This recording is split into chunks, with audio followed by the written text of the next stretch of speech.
Bun găsit! La această oră suntem live ca în fiecare zi la emisiunea zilnică dedicată piețelor financiare. Astăzi suntem împreună cu Peter de Boer de la AGRAR. Welcome, Peter. See you again. We are very glad.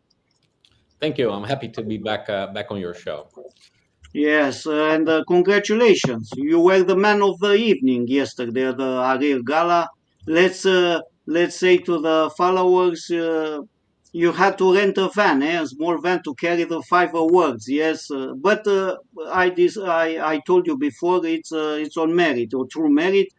The communication, you have the reports, and they are the top. So good luck in the future and keep the good work. Yeah, thank you very much for the congratulations. Yeah, it was last night an amazing evening to be awarded, especially on the investor relations event, which is my main responsibility, of course. And yeah, it motivates us, to even improve further our reports and our analysis, and it's a huge support for us to see that it is appreciated and valued internally by the market, and especially that the jury existed of so many specialists of the Romanian capital market. Yes. Okay. Let's talk about these numbers, the financial and the operational. A turnover at the 9 months up 9%, yes, and the net profit decreased 6%. The first question my first question is why it is on net profit, and let's look at the budget at the end of the year. You can make these 30 millions, but let's discuss the numbers. Yeah, of course, we showed a turnover increase. We are already a bit proud of that because we showed for a long time a quite stable turnover. It was more or less every time the same. The reason for the increase in turnover is the increase in milk production. We had an increase of 14% in milk production. So that is what mainly contributed to the increase of the turnover. To the net profit, of course, there are two main factors. If we look to the first 9 months, we still have a lower milk price per liter of milk of approx 4.89%. So let's say 4.9%. It is further decreasing. If you look back to Q1, we had a decrease in milk price above 20%. Then in the second quarter of the 6 months, it was around 10%, and now it's around 5%. So we come closer and closer to the price of the previous year, but still almost 5% decrease in milk price compared to last year. Of course, that has an effect. Next to that, of course, as well is the depreciation. The depreciation increased with approximately 20%.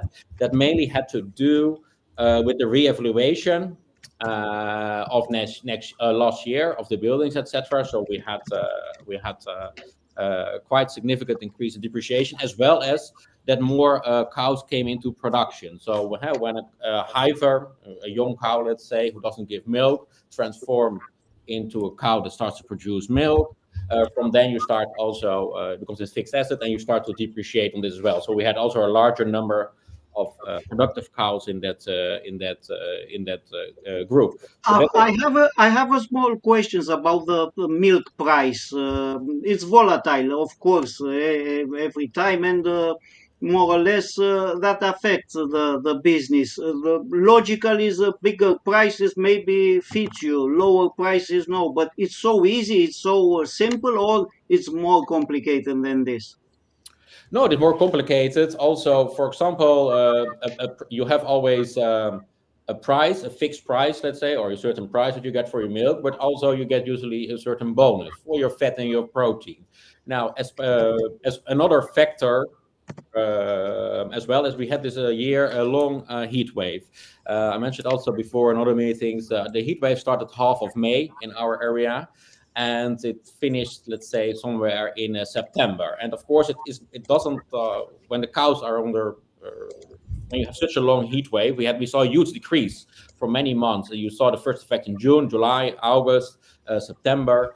You saw a huge decrease in production. I think over the whole year we will miss almost no, let's say, I think somewhere between 4 and 5 million liters because of this heat wave. So that has another result, but it has not only a result in the reduction of liter of milk produced. It has also an effect on your fat and protein in the milk. Let's say, because when it is more hot weather, the cows eat less, so automatically this is connected to each other. So Mhm. next to having generally received a lower milk price, also these kind of things have an effect in it. And of course, we showed that 14% increase in milk, but of course, 14%, there you have also cost. Let's say it's the milk price doesn't go directly into your net profit. So I think the explanations are quite clear, and I think we are transparent about it. Like as I said, okay, increase in depreciation, of course, has directly an effect on the net profit, buildings, and more animals, lower milk price, and also yes, we had this long heat wave, and it's not, even if it becomes colder in September, or in the second part of September, it's not that you push on a button. Let's say we work with animals by the end of the day, so it takes time. What we see currently a significant increase in milk production. We saw this last month, and we see that in the upcoming months. And if we look to the milk price, we see it already for several months going up. And we just received the milk price also that we will receive in January. And again, it will be a significant, relatively significant increase in January. So on that perspective, we expect at least growth, or at least stable growth, or at least no decrease till the end of April next year. Okay, so we can estimate, or actually you can estimate that in the future, I mean, the first 6 months of 2025, as a consequence of this, the price of the milk actually will increase. Yeah, will not decrease for sure. Okay, I'm not God, but No, okay, but which is the most yeah, or actually the your best case scenario or yeah. base scenario actually? No, at least for the first 4 months, we expect an increase. Anyway, every year we see this. Although this year it was a bit different because we had this sharp decrease of milk price in the first Mhm. couple of months. So we saw this year even really small increases in the summer, but usually it is like the milk price increases from the later in the autumn till the spring or end of spring, and in the summer there's usually a decrease in milk price, and that we expect more or less to happen for the coming period. But of course, we see consequences just in Denmark, major exporter in milk production. They just closed a agricultural deal in their country, which means a reduction in future milk production. In the Netherlands, they are still negotiating also on such a deal. In both scenarios, it means that those countries will in the future less exports. There will be less export of milk, and we see in the world that there's a higher and higher demand. So normally for the future, we expect that the milk price remains on a higher level, let's say, and not so that it goes back so far Mhm. under 40 cents or so. Okay. And obviously, the drought from this summer obviously badly affected all the companies in agriculture. We have seen, we have talked here with other CEOs of other companies that are in this field, and for sure they are not happy. Coming back to, or actually, let's talk a little bit from an operational perspective, and please give us some insights regarding your latest investment plans, or what did you do actually, and what did you achieve these nine months of 2024 until now? Yeah, so on the drought part, it was a heavy year on the high temperatures for the animal part.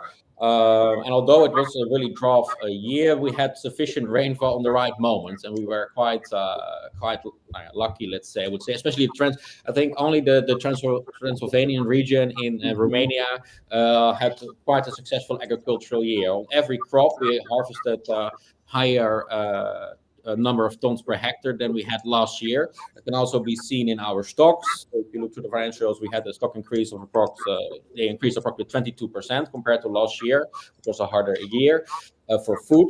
Um, and that was quite successful, as well as we invested for 1 million euros in new machinery that can simultaneously fertilize and sow. So that is then one production, and that will help us to reduce 40% of our sowing cost. Okay. mainly this effect will be seen next year because we purchased the machinery this year and we could only partly use it. But we started to do low till and no till on different depends on the crops for this year, and the results are really good. It's also good for on the long term. You damage less the soil, especially also with this machine when you do simultaneously. Besides reducing the seeding cost, it's also one operation. Fertilizing and seeding you do in one operation. So it is with that automatically next to the financial benefits, it also has less effect on the soil, of course, because you drive less over this over the soil in the land. Then, of course, we finalized the investment. So sorry, no, to keep on the crops. Yeah, that looks good. We have we sold less because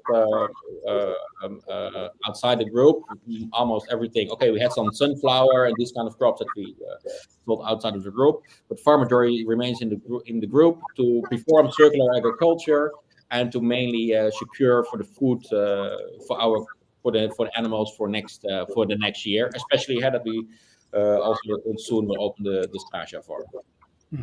Let's talk a little bit about your compost factory that, as we saw, will become operational soon, or has already become. What are the news here? Yeah, we although it is heavily delayed, we're also disappointed about that. But every time we try to be transparent with our announcement, and okay, the result of that is then when there are delays, that you need to come back on your words that you stated before. But that was the information we got from the supplier.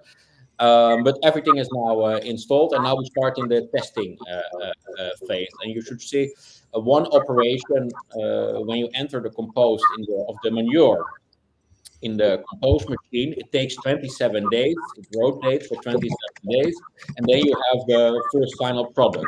And it will take 2 to 3 months, 2 or 3 of those cycles to find the correct recipe.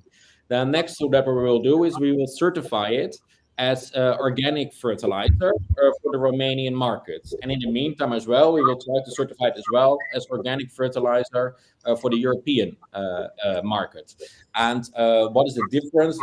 Because if it's fertilizer, hey, it is fertilizer. But if we would sell it directly when it comes out of the machine as normal fertilizer, the market prices are, let's say, 70 euros per ton. If you would sell it in big bags.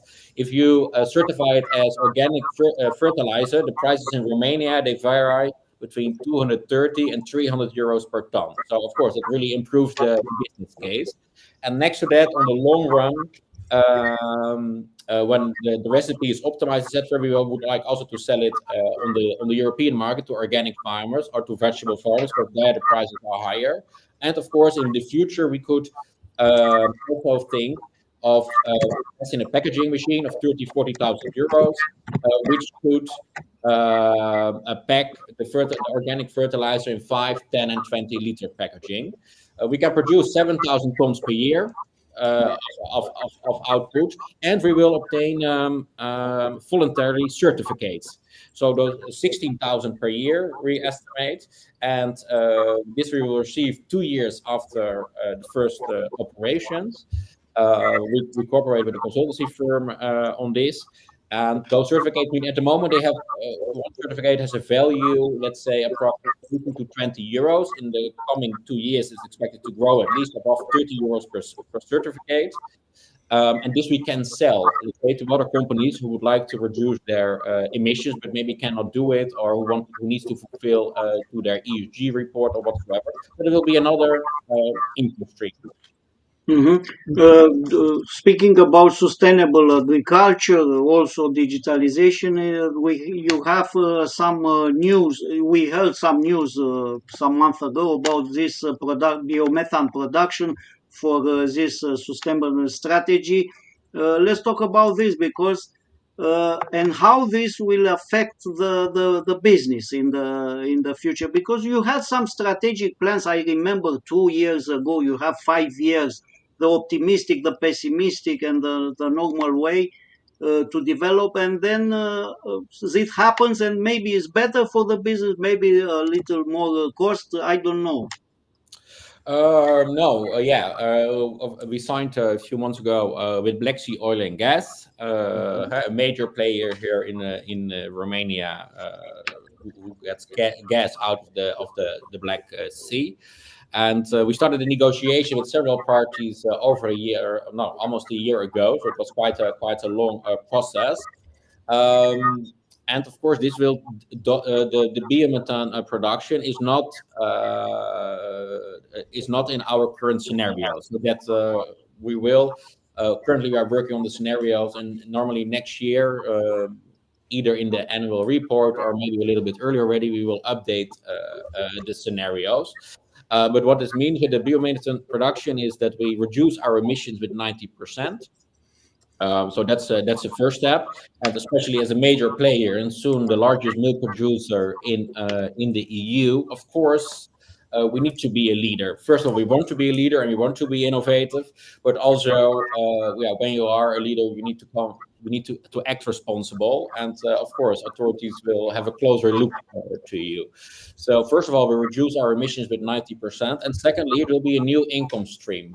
It is more or less a sales agreement. Let's say that we closed with Black Sea Oil and Gas, so we need to provide the feedstock. I mean, of course, feedstock in general can consist of several pillars, but in our case, it's all waste. So we can provide the feedstock, and for that we get X amount, and that will have a significant impact. We estimate that at minimum it would generate as revenues at least between 3 and 3.5 million euros on an annual basis. It's a contract for 15 years.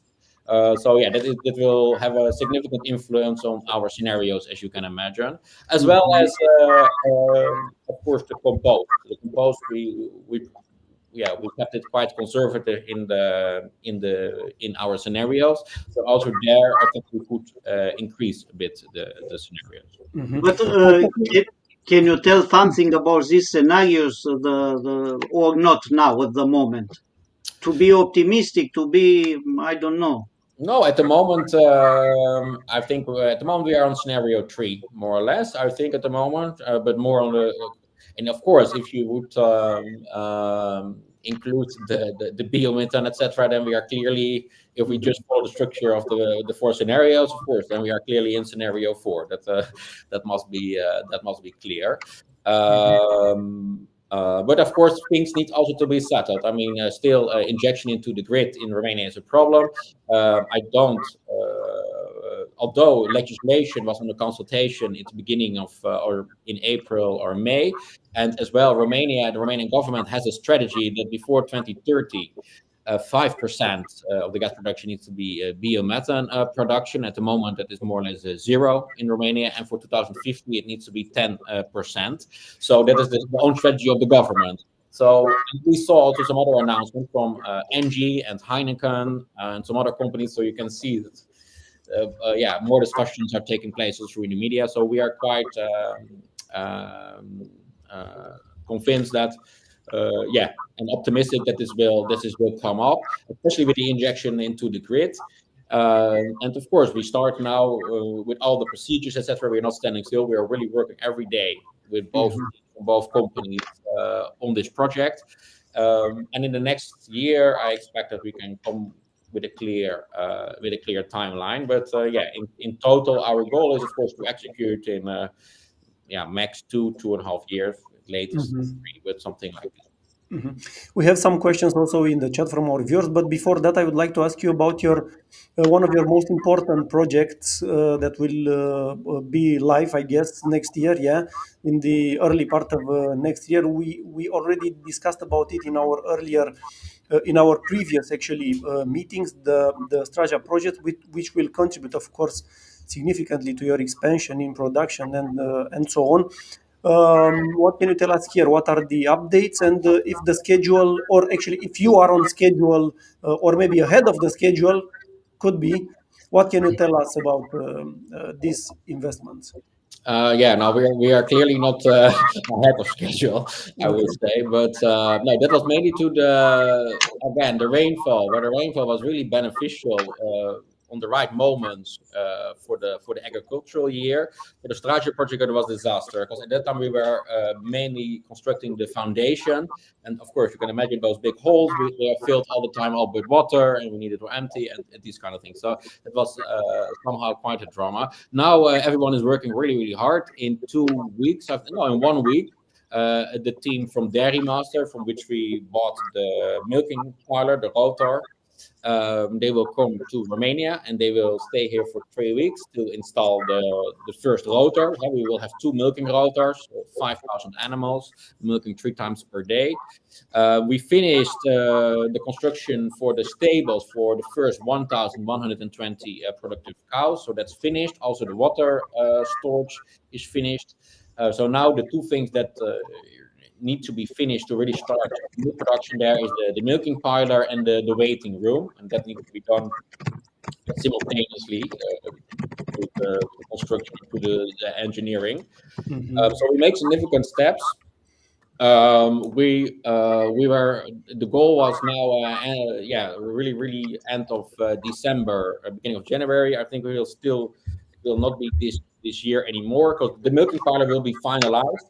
But then, of course, you get also the question, around Christmas, New Year, is that then the right moment to start? As well as we need to analyze a bit the consequences of the subsidies. The subsidy year for animals goes from March and then to a year. So that the subsidy year goes from March to March. And also, I would like, as we see here on this slide, that this project was financed, or actually is financed through a credit facility and your own sources. Will this delay that you talked us about will incur other type of financing, or you will be able to do it as you said, through credit and through your own resources? No, there is no issue. Also not with the financial date, with the full operational date. That's end of 2027 when the farm needs to be fully equipped with 5,000 animals, 4,000 dairy cows, 1,000 young stock, and the end date is not in danger or whatsoever. But of course, you need to have the milking parlors. We have all the materials for the milking parlors we have, but they need to be operational in the waiting room. And the other, on that part, on the milking parlors and the main building, we of course depend on an external constructor. But all the other buildings, so for the stables that are already finished, that is all done by our own construction team. So there we have full control, and there you can also see that we can stick to the schedule that we planned, because we are not dependent on external factors. But by the end of 2027, it's not an issue. So if it takes longer, a few more weeks, it only will mean that we will that with more animals than that, over 1,000 animals will enter the farm faster, because the schedule is normally now the 1,120 animals, and then every month it will increase with 100 dairy cows. Of course, at the moment, this puts pressure logistically, let's say, especially on the Apult farm, because we planned ahead with the new animals, and of course, the animals are there. So that means that we needed to be flexible and to put some extra animals outside and these kind of things. So that puts pressure. So we have some months of delay, but soon it will come up. Okay. Let's look, maybe Cătălin, if you have ready the price, and then we will take some questions from the chat. I will speak in Romanian to understand better our viewers. E un range, se vede foarte clar, deci e aproape 10 luni și a mai fost un range 18 luni aici, uitați-vă puțin, chiar 8 luni unul mic și după aia prețul a bubuit și acum după creșterea asta fenomenală, prețul consolidează și consolidarea asta pare bună pentru o mișcare ulterioară către 1,9, către 2. Vedeți de câte ori a fost rezistența aici de 2 ori la 1,68 și de 2 ori aici, vedeți și acum la 1,61 rotund. În schimb, suportul e în zona asta, 1,43, 1,45, cam pe aici, 1,48. Vedeți, se cumpără de fiecare dată. A scăzut și acum, sentimentul în piață nu e prea bun. Sunt de multe ori și mișcări forțate, dar poate unii care vor să intre profită de aceste mișcări. Important e suportul. Singurul lucru negativ de pe graficul ăsta, că în rest îmi place, e faptul că minimele astea sunt din ce în ce mai mici și mi-e frică să nu treacă sub ăsta, să se ducă mai jos, dar mai e mult până acolo. Deodată s-a cumpărat și astăzi, au fost volume nu prea mari, dar peste media ultimelor zile. Deci, cam așa văd, atenție la range, cu cât se prelungește mai mult putem vedea o creștere ulterioară. Okay, before concluding and wrapping up this meeting, maybe with a few words from you, Peter, about your vision, your 2027, 2028 vision about the company. Let's take a few questions from the chat. And the first one is like this: what will happen if the milk prices go 10 or 20% lower? Is or will then AGRAR still be profitable? Margins are dropping in this anyway in these conditions. Yeah. No, I think at the beginning of the year we showed where we had a decrease of I don't do from my head, but somewhere between 20 and 25%, we had a decrease. We showed that we were able to increase our profit margin. Before it was something around 15%, and then we increased it to 18% at that time. So of course we can take measurements, but of course if it increases like 20% or so, or decreases with 20% or so, yeah, they are quite significantly. So of course that would be. Then for sure we will not be in scenario 3, let's say, and then you come closer to scenario 1. But normally, if you look to the world market, where majoring exporting countries in Western Europe, as I mentioned already, the Netherlands, Denmark, etc., in the future, and we see already a decrease in those countries because there exist already for several years buying out programs from the government, so that the government buys out those farmers.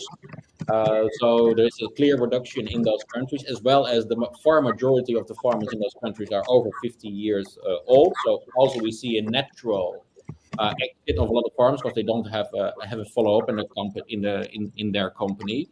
So normally the milk production will be reduced in the coming years, and then we see a higher demand in the world economy, or a higher amount also for in the south, etc. So normally this will not really happen, and we expect it to remain on a higher level.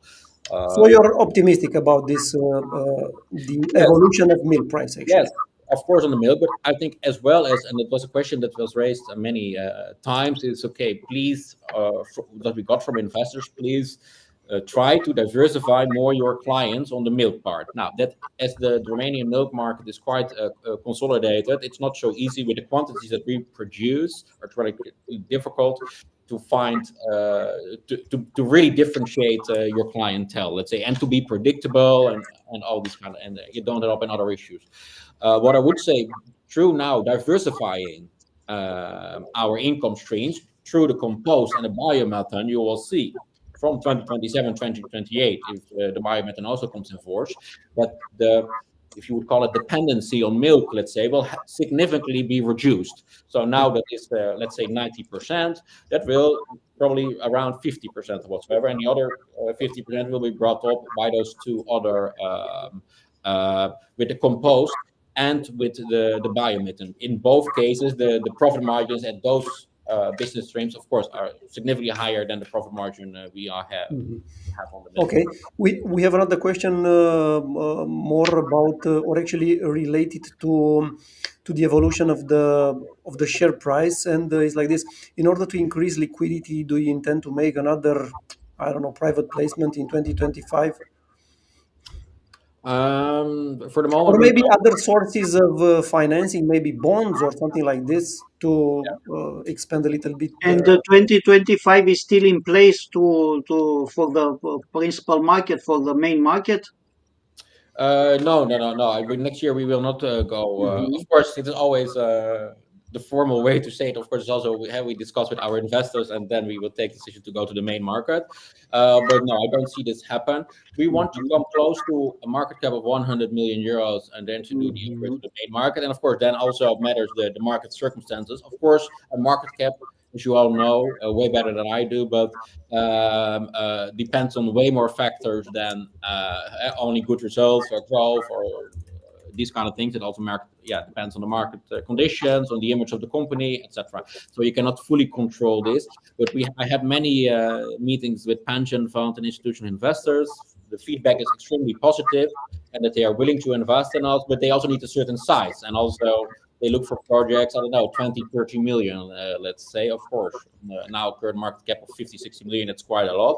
To further reduce our participation, as I one time mentioned before, is that I think before going to the main market, probably maybe we would lower it a little bit, but we don't want to come under the 50%. Also, not so close. So if we would, then it would be if we would do it. But at the moment, there are no plans at all. So normally, I don't think we will do it. But in case we will do it, it will be only a few percent. So now we have, I think, approx 64. So maybe from 64 to 60, or it will be more or less something like this. Another thing could be, of course, we are really looking for M&As. Seriously looking. So of course that could be a reason to go to the capital market. But of course that we also will only do that the value or the increase of value for the company is significant for the current shareholders.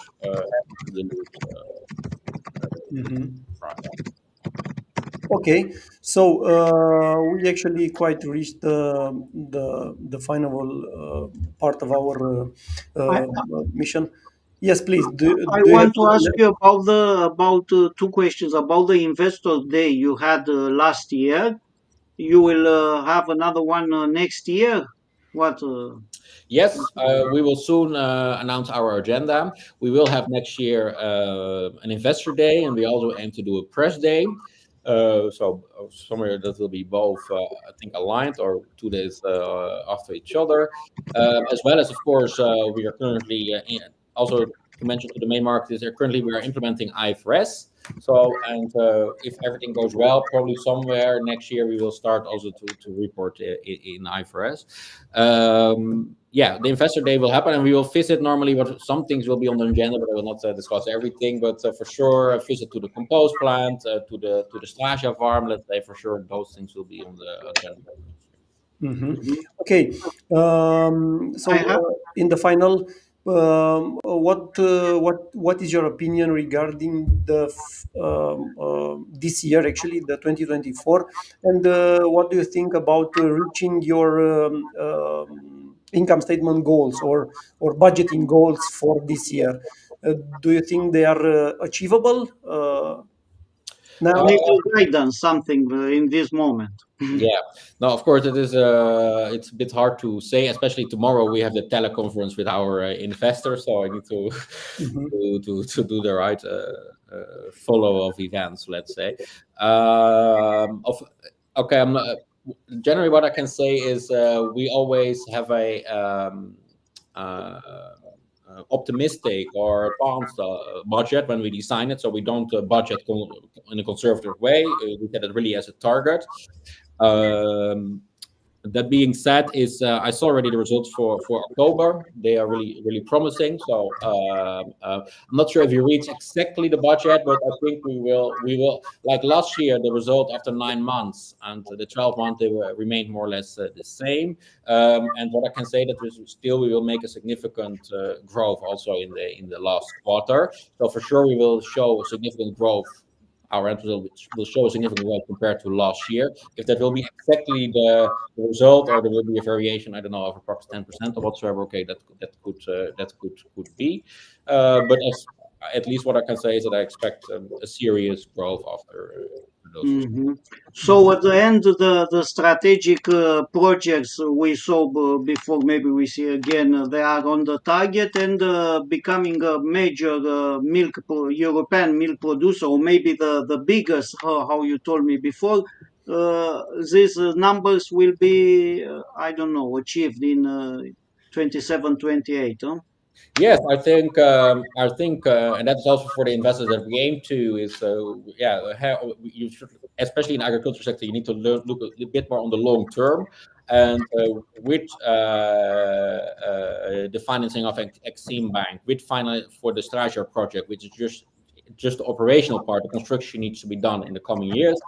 we have the compost, and if then also the biomethane production, then we have a really diversified business model that consists of three main income streams. Being a leader producer in milk with production of over 300,000 liters per day at that time, over 100 million liters on an annual basis. I think the outlook, and of course I'm a little bit biased as I represent the AGRAR, but I think if you look objectively to all the investments that are going on, diversification, significantly increased, doubling the business. I think the outlook is it's really positive, and it's the growth normally should be there in those years. Okay, and your message for the investors now at the end of the show, what is this message? First of all, that I invite our investors tomorrow. I think at 5 p.m. We have our investors call. You can still register for that. We will have also translation into Romanian over there, and there also the CFO and the CEO will participate. So then we go deeper into the financials and also the other plans that we have. And secondly, I would like to thank our investors for the trust so far shown. I think we are really satisfied with the growth on the capital market and the trust. At the moment, we have over 3,000 investors. And yes, be a bit patient, have a bit patient of 1 or 2 years, let's say, to execute really our plans. And I think then for everyone, for the AGRAR, for all our stakeholders, and of course, investors are part of that. We can work together to a nice and relatively significant growth. Avem și un raport de analiză, Tiberiu, și cei care ne urmăriți, cred că la începutul lunii sau luna trecută, nu mai țin minte, cu un target price 1,70 și ceva, deci o posibilitate mare de creștere. Thank you very much, Peter, for this discussion. Good luck in the future. Hope to see you again. Thank you very much, and it was a pleasure to be here again. Hope to see you soon. Ok, încheiem aici ediția de astăzi. Vă dăm întâlnire mâine. Până atunci, seară plăcută și profitabilă. La revedere!